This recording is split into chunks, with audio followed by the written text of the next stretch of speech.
자, 반갑습니다. 오늘은 반도체 소재에 대해서 한번 다뤄보도록 하겠습니다. Let's go. 자, 오늘은 이 반도체 소재가 어떻게 만들어지는지 한번 살펴보도록 하겠습니다. 반도체를 구성하는 원소는 저마늄이나 규소 등이 있습니다. 이 녀석들의 특징은 가운데 원자 핵이 있다라고 하면 주변에 많은 전자들이 떠돌고 있죠. 규소 같은 경우에는 전자가 14개가 있는데요.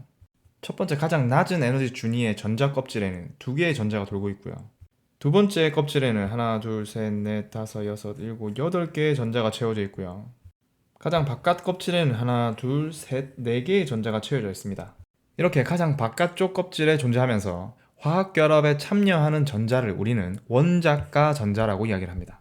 자, 이 원자가 전자들만 화학결합에 참여하기 때문에 이제부터는 원자가 전자 4개만 표현하도록 하겠습니다. 자, 여기 실리콘 원자 핵이고요. 원자가 전자가 4개이기 때문에 4개만 표시하도록 하겠습니다. 이 녀석들은 인접한 원자들과 공유 결합을 하여 결정을 이룹니다.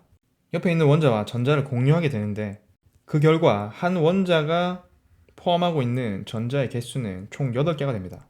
이 원자들은 최외곽 전자가 8개일 때 안정감을 느낀다고 합니다. 그래서 실리콘만으로 이루어진 순수한 반도체의 경우에는 굉장히 안정적인 상태고요. 전하 나르게 역할을 하는 양공이나 자유전자가 굉장히 작아서 이 전도띠와 원자가 띠 간격이 굉장히 큽니다.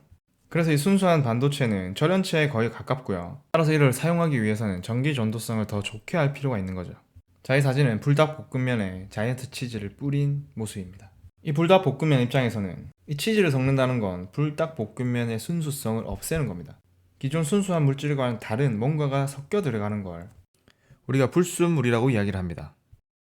이렇게 불순물을 섞는 행위를 도핑이라고 이야기를 하고요. 자, 다시 순수한 반도체, 규소 결정으로 돌아갑시다. 여기에 SB, 안티몬이라는 원소를 추가하게 되면 이 원자는 원자과 전자가 5개입니다. 그래서 이렇게 4개를 공유 결합하고도 하나가 더 이렇게 남게 되는 거죠.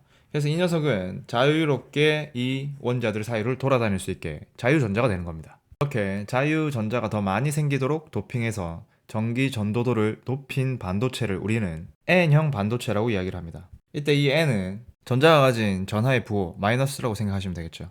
자, 그래서 이 N형 반도체의 경우에는 이 자유전자들이 전도띠 바로 아래에 위치하고 있기 때문에 조금만 에너지를 받아도 이렇게 전도띠로 올라갈 수 있게 되는 겁니다. 이렇게 N형 반도체에서는 자유전자가 자유롭게 움직여 다닐 수 있기 때문에 이 녀석이 바로 주된 전하 나르게 역할을 하게 되는 겁니다.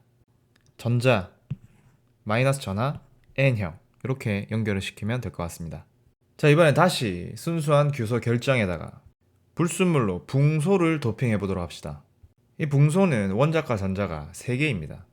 그래서 공유 결합을 하고 나면 여기에 빈자리가 하나 남게 되는데요.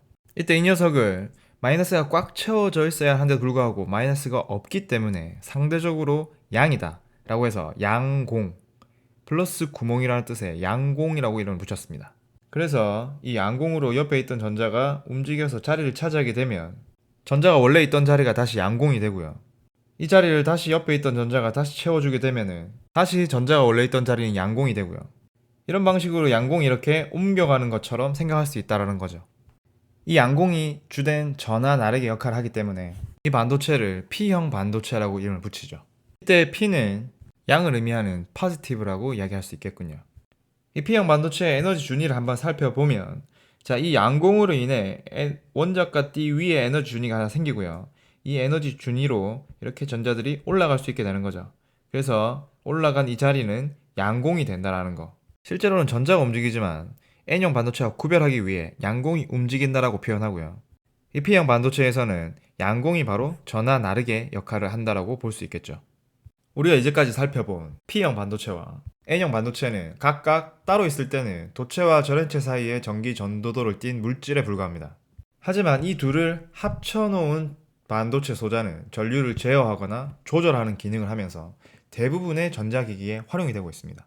그 중에 가장 단순한 케이스가 P와 N형 반도체를 하나씩 합쳐서 만든 PN 접합 다이오드입니다.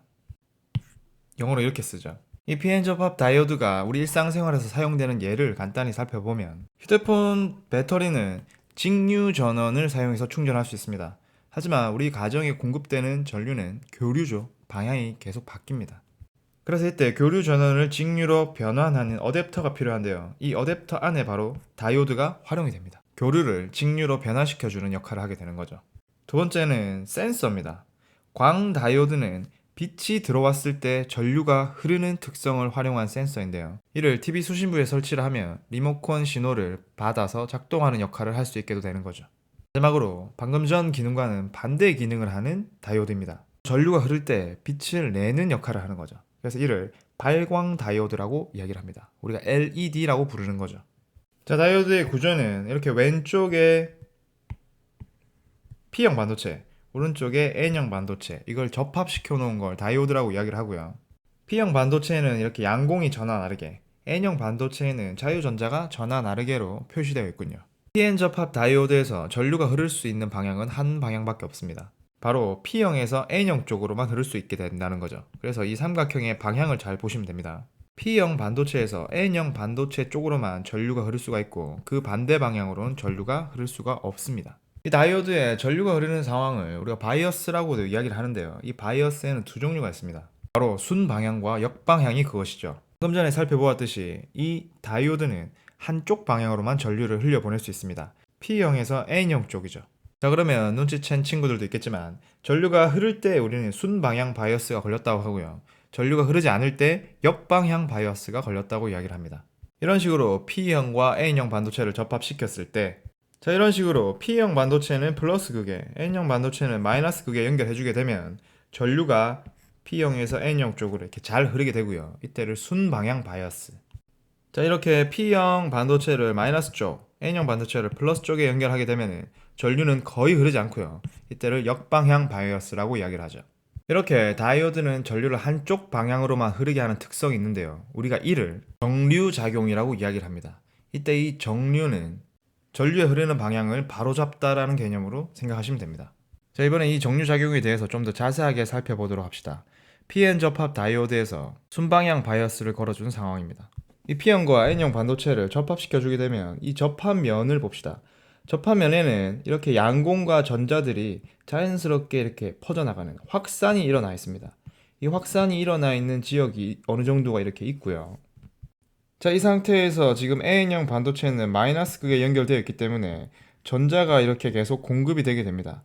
전자가 공급이 되면 이 전자들은 P형 반도체에 있는 양공으로 이렇게 숑 들어가게 되는 거죠. 그래서 이 둘은 합쳐지면서 사라지게 되는 겁니다. 반면 P형 반도체 쪽에서는 이렇게 양공이 계속 공급이 되고 있고요. 이 양공들이 전자와 또 만나서 이렇게 계속 사라지게 되는 거죠. 아래 그림은 에너지 D 그림이죠. 전자들이 양공과 결합하는 모습을 이렇게 나타낸 겁니다. 자, 이번 그림은 N형 반도체의 플러스, P형 반도체의 마이너스, 역방향 바이어스를 걸어주었군요. 자, 이 경우에는 N형 반도체에 있는 전자들이 플러스 극에 의해서 잡아당겨져서 이렇게 플러스 극 쪽으로 이동을 하고요. P형 반도체도 마이너스 극 쪽으로 이렇게 당겨가게 되죠. 그래서 더 이상 이 사이에서 양공과 자유전자의 결합이 일어나지 않기 때문에 이 상황에서는 전류가 흐를 수가 없게 되는 겁니다.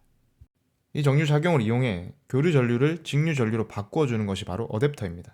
이 그림을 보시면 전류가 이렇게 시간에 따라서 방향과 크기가 바뀌는 교류 전류를 이렇게 일정한 직류 전류로 바꿔주는 역할을 하게 되는 거죠. 이것의 원리는 이렇게 플러스 마이너스 방향으로 계속 방향이 바뀌는 경우 다이오드는 한쪽 방향으로만 전류를 흐를 수 있게 하기 때문에 이렇게 플러스 쪽으로 흐르는 전류만 남아있게 되는 거죠. 여기에 축전기 같은 전기 부품을 이용해서 이렇게 일정한 크기의 출력을 만들어낼 수가 있게 되는 겁니다. 자, 또한 PN 접합 다이오드에 순방향 바이어스를 걸어 주었을 때 전류가 흐른다 그죠? 이 전류가 흐를 때 양공과 자유전자가 이렇게 합쳐지는 걸 우리가 확인했죠. 자, 아래 그림을 보면 전도띠에 있던 자유전자는 높은 에너지를 가지고 있는데 이 양공과 결합하게 되면서 이 전자의 에너지가 이만큼이 작아지게 됩니다. 이 작아진 에너지만큼을 이제 빛으로 방출하게 되는 거죠. 그래서 우리는 이를 빛을 내는 발광, Light Emitted Diode라고 이야기를 합니다. 그럼 이때 이 전자가 가진 에너지와 양공이 가진 에너지 차이가 다양하다면 이걸 조절할 수 있다면 여러 가지 빛을 방출할 수가 있겠죠. 자, 그래서 띠 간격이 다양한 이런 원소들을 사용하면 다양한 색깔의 LED를 만들어낼 수가 있습니다. 반면 광 다이오드는 반대 역할을 합니다. 전자가 에너지를 받아서 이렇게 탈출하게 되면 그 자리에 이렇게 양공이 생기겠죠. 이 양공과 전자가 각각 움직여서 전류를 흐르게 합니다. 자, 그래서 빛이 감지되었을 때 전류가 흐르는 역할을 이용한 것이 바로 광다이오드가 되는 거죠. 자, 오늘 수업은 좀 길었습니다. 오늘은 여기까지 하도록 하겠습니다. 수고했습니다.